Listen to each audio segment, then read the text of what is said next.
नमस्कार, आदाब, सत श्री अकाल, जय भीम, जोहार। मेरा नाम है नवीन कुमार। क्या देश में चुनाव बंद कर दिए जाने चाहिए? क्योंकि चुनाव के नतीजों का क्या कोई वास्तविक मतलब रह गया है? अगर भारतीय जनता पार्टी जीतती है या जीत के आसपास पहुंचती है, फिर तो ठीक है। लेकिन अगर कोई और पार्टी जीतती है या जीत के आसपास पहुंचती है, फिर उसका सरकार बनाना मुश्किल बना दिया जाता है। तमिलनाडु का उदाहरण, इतिहास में ही ऐसा नहीं हुआ। एक पार्टी लगभग 35% वोट लेकर आती है, 234 सदस्यों की विधानसभा है और 108 सदस्य उसके जीत कर आ गए। टीवी के आप सब लोग जानते हैं, विजय थलपति उसके नेता हैं। लेकिन अब जो गवर्नर है राजेंद्र विश्वनाथ आर्लेकर, वो कह रहे हैं कि 118 विधायकों के हस्ताक्षर लेकर आओ, फिर शपथ ग्रहण हम होने देंगे। अच्छा, 108 सीटें तो टीवी के पास अपनी है, 5 कांग्रेस का भी समर्थन है, मतलब 113 विधायकों का समर्थन है, 5 विधायक कम पड़ रहे हैं। लेकिन सबसे ज्यादा विधायक टीवी के ही जीत के आए हैं तमिलनाडु में, 108। इसके बाद जो दूसरी पार्टी है वो है डीएमके, जो अभी तक सरकार चला रही थी। उसके कुल जो विधायक हैं वो जीत कर आए हैं 59। उसके बाद है अन्ना द्रमुक, उसके आए हैं 47। तो अब सोचिए कि कहाँ 59 और कहाँ 108। मतलब जो दूसरी पार्टी है वो ठीक आधी है टीवी के मुकाबले। लेकिन राज्यपाल कह रहे हैं कि शपथ नहीं होने देंगे, पहले हमारे सामने बहुमत साबित करो। कायदा ये कहता है और परंपरा भी यही कहती है कि जो भी सबसे बड़ी पार्टी होती है या जो सबसे बड़ा गठबंधन होता है, वो उसको सरकार बनाने का न्योता देने की औपचारिकता राज्यपाल निभाते हैं। कायदे से अभी तक ये औपचारिकता निभा देनी चाहिए थी भारतीय जनता पार्टी के राज्यपाल को। मैं जानबूझकर भारतीय जनता पार्टी के राज्यपाल कह रहा हूँ, क्योंकि भाजपा ने तमिलनाडु में केवल 1 सीट जीती है। 1 सीट जीतने वाली पार्टी का नुमाइंदा, भले वो संवैधानिक ओहदे पर बैठा हुआ है, वो कह रहा है 108 सीट जीतने वाली पार्टी को कि हम तुम्हारा मुख्यमंत्री नहीं बनने देंगे, पहले 118 के नंबर लेकर आओ। कायदे से क्या होना चाहिए, जो बहुमत साबित करने के लिए फ्लोर टेस्ट इसको कहते हैं, मौका दिया जाना चाहिए सबसे बड़ी पार्टी या सबसे बड़े गठबंधन को। सबसे बड़ा गठबंधन कोई है नहीं तमिलनाडु में। डीएमके गठबंधन 59 सीट पर है, उसके बाद अन्ना द्रमुक और भाजपा जो है वो 47 और 1 48 सीट पर है। तो गठबंधन तो कोई है ही नहीं।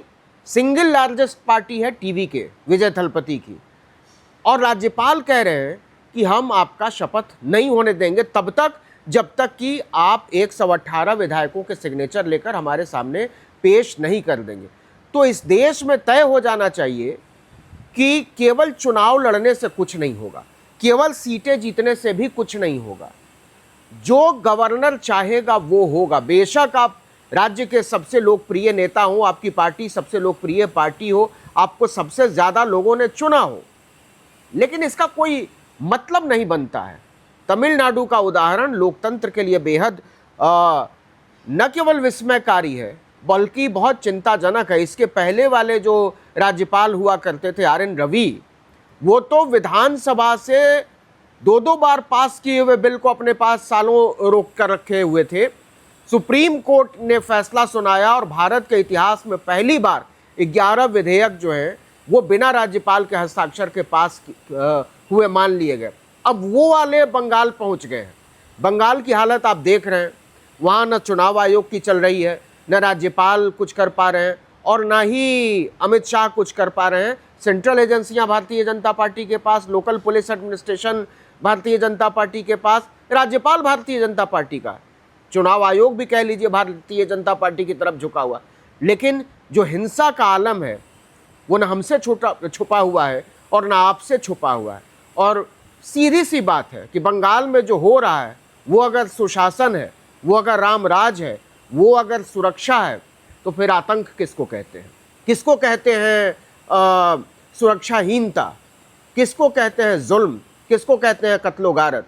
इस सवाल का जवाब देने वाला पूरे बंगाल में कोई नहीं है। अखबार के अखबार देख लीजिए, भगवा में रंगे हुए, एक से एक प्रगतिशील अखबार के नाम पर जिनका डंका बजा था किसी ज़माने में, वो बंगाल में सरकार बनाते ही गेरुआ हो गए हैं। अखबार का नाम आप समझ गए होंगे, आनंद बाजार पत्रिका, जिसका चैनल है एबीपी न्यूज़। वो सब के सब, उसके एंकरों का नाम मैं नहीं लेना चाहता, लेकिन तमिलनाडु में जो हुआ है वो हाहाकारी है कि सबसे बड़ी पार्टी और लगभग बहुमत है, केवल 5 विधायक कम पड़ रहे हैं। और आपको मौका देना चाहिए, आपको समय देना चाहिए कि आप आकर हाउस में फ्लोर टेस्ट करिए, और अगर बहुमत साबित नहीं कर पाएंगे तो सरकार अपने आप गिर जाएगी। राज्यपाल जिसको चाहे उसको अगली बार मुख्यमंत्री बनने का और सरकार बनाने का न्योता दे सकते हैं। लेकिन जो बड़ी बात है वो ये है कि ना डीएमके, जो टीवीके के बाद सबसे बड़ी पार्टी है, उसने सरकार बनाने का दावा पेश किया है, 59 विधायक है उसके पास। ना ही एआईएडीएमके ने सरकार बनाने का दावा पेश किया है, 47 विधायक हैं उसके पास। ना ही भारतीय जनता पार्टी ने सरकार बनाने का दावा पेश किया है, 1 विधायक है उसका। लेकिन चल किसकी रही है?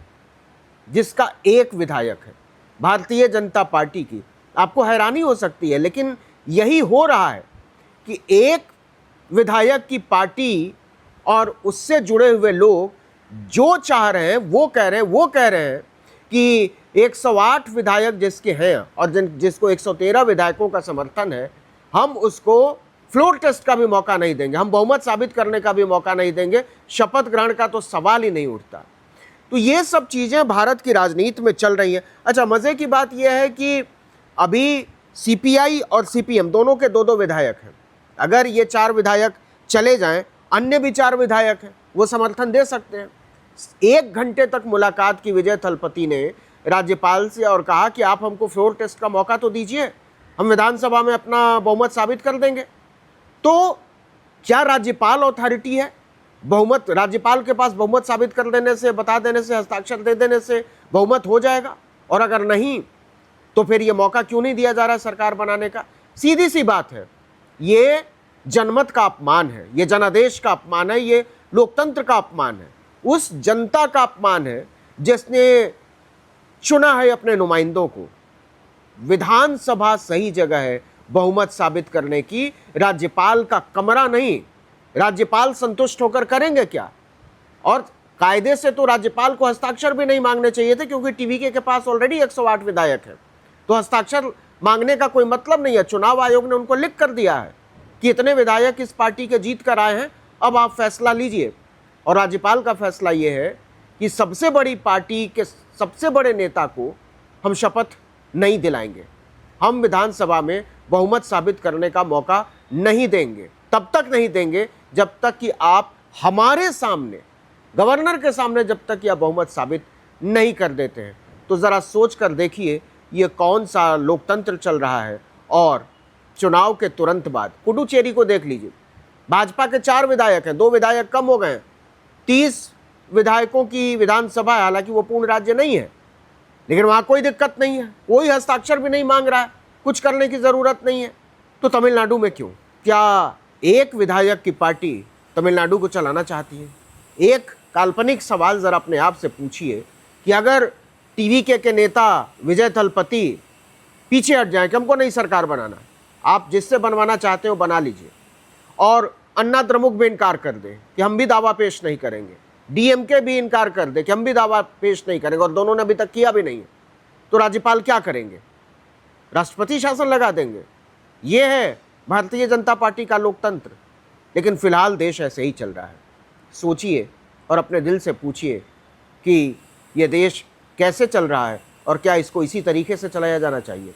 इस वीडियो में इतना ही, लेकिन अगर आपने आर्टिकल 19 इंडिया को अब तक सब्सक्राइब नहीं किया तो फ़ौरन कर लीजिए, बेल आइकॉन दबाइए, घंटी जैसी आकृति लाइक कीजिए और कमेंट करके बताइए हमारा वीडियो आपको कैसा लगा। हमारा ट्विटर हैंडल है आर्टिकल 19_इंडिया और मेरा ट्विटर हैंडल है नवीन जर्नलिस्ट। नमस्कार।